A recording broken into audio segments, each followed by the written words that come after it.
Everything previously believed about reality is called into question. Everything we do requires energy, and the work of crossing from that which fades into that which persists requires more of it than anything else a human being can undertake. The map is extraordinary. The protocol is precise. The destination, once the text is read on its own terms, is unmistakable.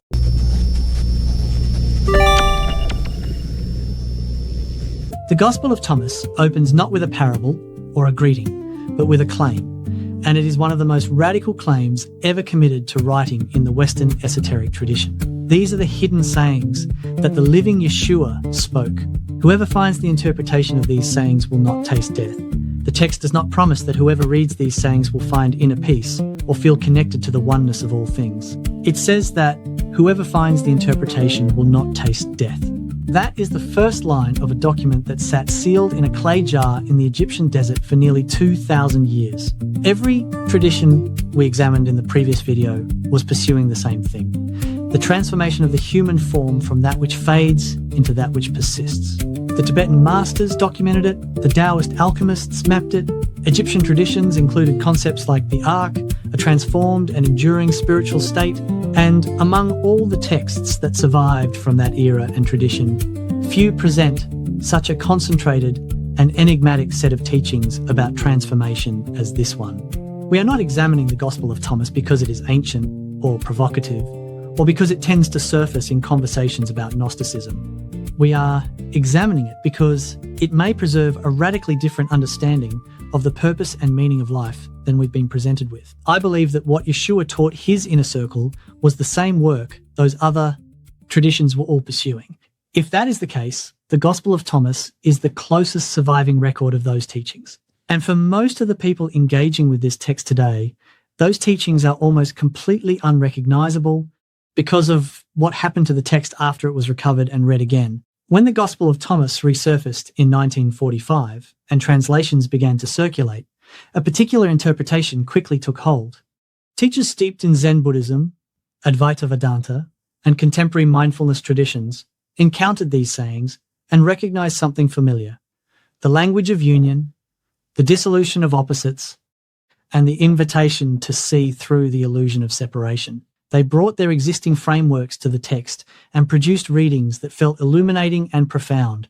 Those readings are not entirely wrong, but they miss what the text is actually doing by a margin wide enough to reverse the entire objective. The prevailing interpretation presents the Gospel of Thomas as a guide to experiencing oneness, waking up to the present moment, recognizing the unity beneath all appearances, and resting in that recognition as the spiritual goal. And oneness is a genuine dimension of these teachings. But I interpret this as a consequence, not the destination which is stated in the first line. Whoever finds the interpretation will not taste death. The text can be read as pointing toward a specific kind of transformation the world has almost entirely forgotten is possible. That claim would be far easier to dismiss as ancient hyperbole if so many other traditions across so many centuries had not documented the same destination with such specificity. One more detail in that opening line deserves attention because the popular reading consistently passes over it.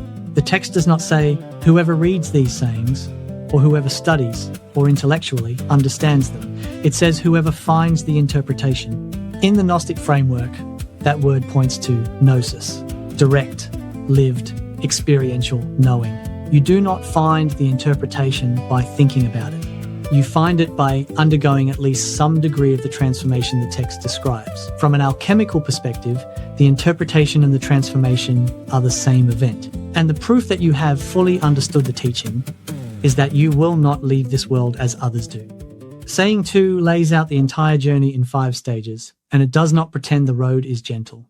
Let one who seeks not stop seeking until one finds. When one finds, one will be troubled. When one is troubled, one will marvel and will reign over all. This saying reads like a rather outrageous encouragement on the surface, but may actually outline a sequence of stages the seeker will pass through on the way to the completed transformation. And the sequence tells you everything you need to know about what the work actually demands. The first stage is seeking, and the command is simple: do not stop. This is not casual, spiritual exploration. It is the sustained, unrelenting commitment to finding the truth of human potential. The text commands you not to stop until you find, which carries an implicit warning. The temptation to settle for partial answers, comfortable philosophies, and premature conclusions may be immense, and frameworks that feel sufficient will appear along the way. The second stage is finding. The seeker encounters the actual teaching, the real architecture, the real objective, and the real scale of the work required. This is the moment when the full weight of what is offered becomes visible. What follows is not peace. The text says plainly that when one finds, one will be troubled. This is the stage that is often minimized or overlooked in modern spiritual teachings because it contradicts the prevailing narrative that awakening is a gentle unfolding into peace and presence. The Gospel of Thomas describes something entirely different. The trouble is not a sign that something has gone wrong. It is the sign that something has finally gone right, because what the seeker discovers when they find the actual teaching is deeply disturbing. Everything previously believed about reality is called into question. Every spiritual framework previously relied on reveals itself to be, at best, a partial map that stopped well short of the actual destination. And perhaps most confronting of all, things held as dear and certain are lost. Structures built over years of sincere seeking turn out to have kept the seeker comfortable while keeping them far from where they needed to be. Some teachers across traditions have said it plainly: this path will cost you everything. They were not speaking in metaphor. Saying 58 confirms this in starker language. Blessed is the person who has suffered. That person has found life. Saying 82 extends this further. Whoever is near me is near fire, and whoever is far from me is far from the kingdom. The transformation does not gently refine what is already present. It burns through everything in the person that cannot survive the frequency of the completed state. The text is precise about this and does not soften it. But trouble is not the final stage. When one is troubled, one will marvel. This is the turn. The trouble reveals how deep the forgetting went, how thoroughly the seeker had been kept from the actual goal, and how far from it the world at large continues to operate. That recognition is painful. But it also clears the ground for something that could not have been seen while the old frameworks were still in place. Because once those frameworks are released, what remains is no longer obscured by them.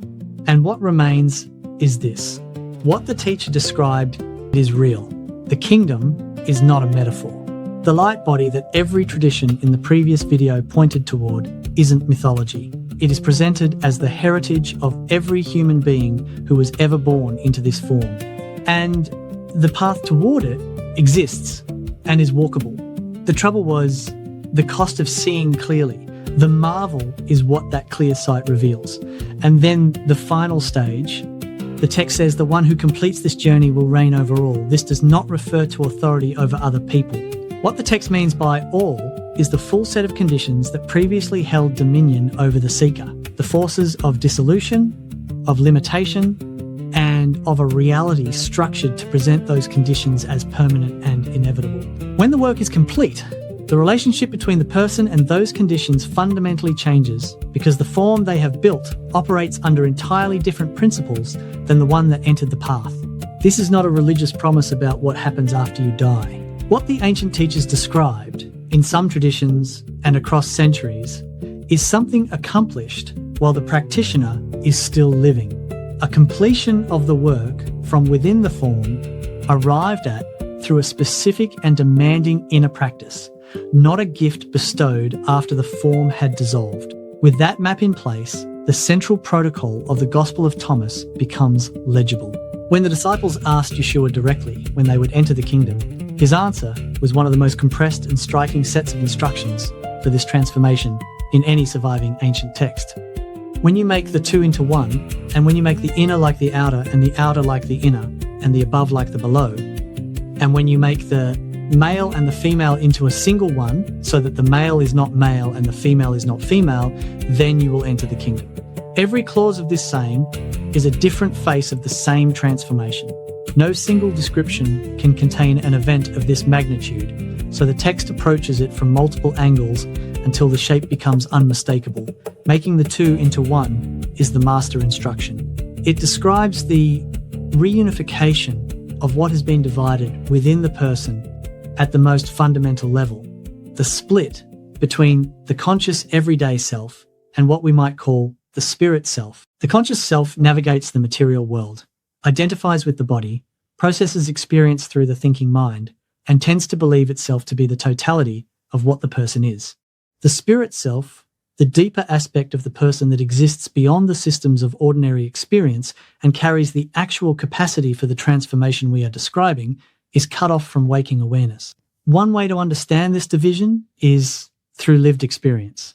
Over the course of a life, experiences arrive that are too overwhelming to process fully in the moment. Grief that cannot be expressed, fear that must be held down, ruptures that the person survives by storing rather than completing. This unprocessed stored material accumulates into a barrier between the waking self and the spirit self. Making the two into one is the reunification of these divided aspects of the same person into a single integrated being. When Yeshua says elsewhere in the Gospel of Thomas, "If you bring forth what is within you, what you have will save you. And if you do not bring forth what is within you, what you do not bring forth will destroy you," he is describing the same event from a different angle. What is within you and must be brought forth is not only the stored material that was never fully felt and processed.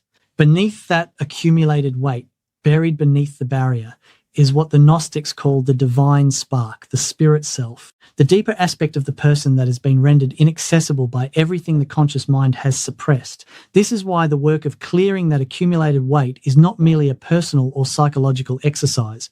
It is the specific work required to liberate what lies underneath it. As the barrier dissolves, the spirit self becomes accessible. As the spirit self becomes accessible, the two can begin to be made into one. The clauses that follow illuminate what this reunification looks like from different vantage points. Saying 22 continues, "When you make the inner like the outer, and the outer like the inner, this describes the condition that results when the division is healed at its root. When the spirit self and the conscious self are no longer operating in separation, the experience of being divided against yourself, of knowing one thing and doing another, of feeling one way while presenting another, simply ceases. This does not happen through discipline or willpower. It happens because what was separated has finally been integrated." Then, saying 22 commands us to make the above like the below. This describes the frequency alignment this reunification produces. The kingdom that Yeshua described is not a future state or a distant realm. He said that it is present in this reality right now, available at every point. He explicitly said in saying 113, "The kingdom of the Father is spread out upon the earth, and men do not see it. The reason it remains unperceived is not that it is absent." Using modern language, it is that the person, in their divided and accumulated condition, is not calibrated to register it. When the two are made one, the integrated being resonates at a frequency that is compatible with what is already present. Not because something descends from outside, but because the person has been restored to a condition in which reality can be directly experienced as it actually is. And finally, saying 22 tells us to make the male and the female into a single one. This describes the reconciliation of the two primary energetic currents within every human being, regardless of physical form, the masculine current and the feminine current. The Western esoteric tradition, particularly Hermeticism and the alchemical lineages that developed from it, named this event the alchemical marriage, the sacred union of opposites within the practitioner that generates something neither could produce alone. In most people, these currents are not merely out of balance, but wounded. The masculine has hardened into control. The feminine has collapsed into submission or reactivity. They operate in opposition rather than union, creating a fracture at the core of the person that prevents the coherence the transformation requires. The protocol demands their healing and their integration into a single current carrying the full capacity of both. Other sayings throughout the Gospel of Thomas begin to open in ways the popular reading misses entirely. Saying 11, "The dead are not alive, and the living will not die." This is no consolation about the afterlife. It is a description of a specific condition. The living are those in whom the reunification is complete, in whom the spirit self and the conscious self are no longer divided. The form they inhabit has achieved the structural capacity to hold what ordinary flesh cannot. Saying 18, Blessed is the one who stands at the beginning, for that one will know the end and will not taste death. The beginning is the condition of the undivided person, the state before the entropic architecture between the conscious self and the spirit self was built. To stand at the beginning is to have restored that original wholeness through the work. And Yeshua used almost identical language in a saying preserved in the canonical Gospels. Unless you become as a little child, you will not enter the kingdom. He was not speaking about innocence or simplicity. He was pointing precisely to the condition of a person who has recovered the buoyancy, fluidity, openness, and clarity they carried before the archontic apparatus divided them. Saying 50. If they ask you, where have you come from? Say to them, we have come from the light, from the place where the light came into being through itself. This is a description of what becomes directly known when the two have been made one, and the person can finally perceive their own source. Before the completion of the work, the person operates to varying degrees in a condition of separation, cut off from the source, running on the stored patterns and programs of a shadowed awareness. After the transformation, that relationship reverses. We are no longer who we were before the work. The light that was always the nature of the spirit self has now become the nature of the integrated being.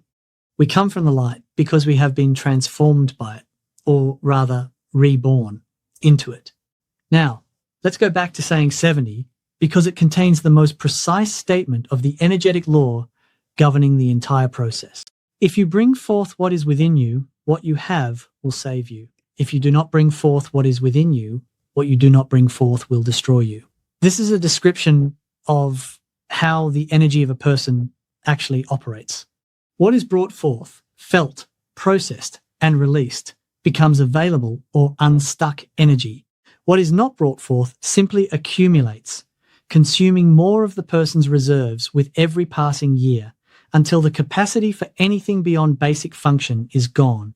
Everything we do requires energy, and the work of crossing from that which fades into that which persists requires more of it than anything else a human being can undertake. But the Gospel of Thomas is not naive about the distance between understanding all of this and actually walking the path. The map is extraordinary. The protocol is precise. The destination, once the text is read on its own terms, is unmistakable. But the person, as most of us currently inhabit ourselves, is not in the condition the work requires. The barrier between the conscious self and the spirit self has been reinforced so deeply that the person cannot simply decide to reunify what has been divided for so long. The barrier is not a philosophical illusion that dissolves with the right insight. It is a real structure, and it must be worked through before the integration can occur, and it is what the next video will open in detail.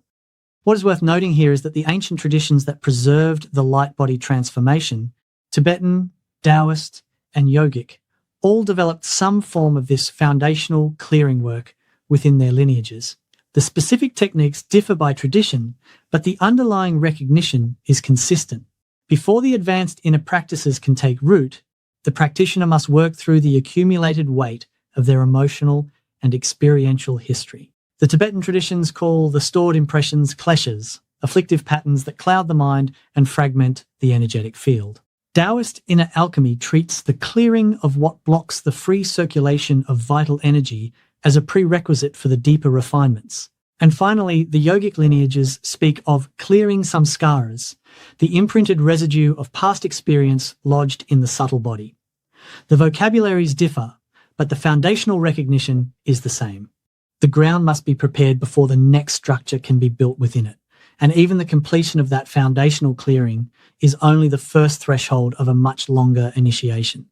What the ancient masters mapped was a progression. After the ground is cleared comes the development of capacities that most people today do not know exist within them. In Carlos Castaneda's framework, as I mentioned in the first video, the first attention is ordinary waking life. The second attention is the world of heightened awareness, the territory of dreaming, the realm where the spirit double is said to operate, accessible to those who have developed the requisite inner discipline The practitioner who advances far enough eventually learns to bring second attention awareness fully into first attention life, or what shaman Mark Cloudfoot Gershon called restoring the world to its original dreaming intent.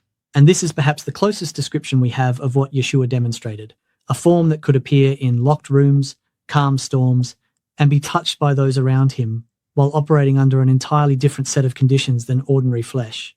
And beyond even that lies what Castaneda called the third attention, not the expansion into two worlds simultaneously, but the complete transformation of the luminous form itself, the fire from within. The total ignition that the Tibetan masters called the rainbow body and the Taoists called the yang spirit. This is the full arc of what the ancient traditions preserved.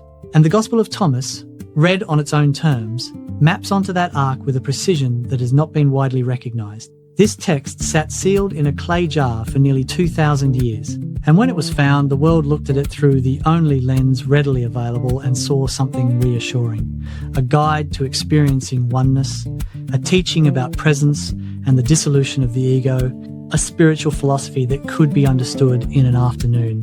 The detonation in the first line remained unheard, because if will not taste death simply means awakening to the true self and unity with the divine, the promise collapses under its own weight. Yeshua referred to the spiritually unawakened as the dead throughout his teaching. If that is what they already were, then what exactly would they never taste? The oneness interpretation makes the opening promise of the Gospel of Thomas a statement about nothing. What you have just encountered is the same text, read on its own terms, with its actual objective intact, not as a philosophy, but as an initiation. One that begins with the most extraordinary claim any teacher has ever committed to writing, that those who complete this work do not taste death. This text may preserve one of the most compressed and precise sets of instructions attributed to Yeshua that sat buried until the world was ready to read it. The next video opens the first question the path requires you to answer. What is standing between the seeker and the execution of what these sayings describe? Because the barrier is real, and so is what lies on the other side of it. Welcome to the resonance.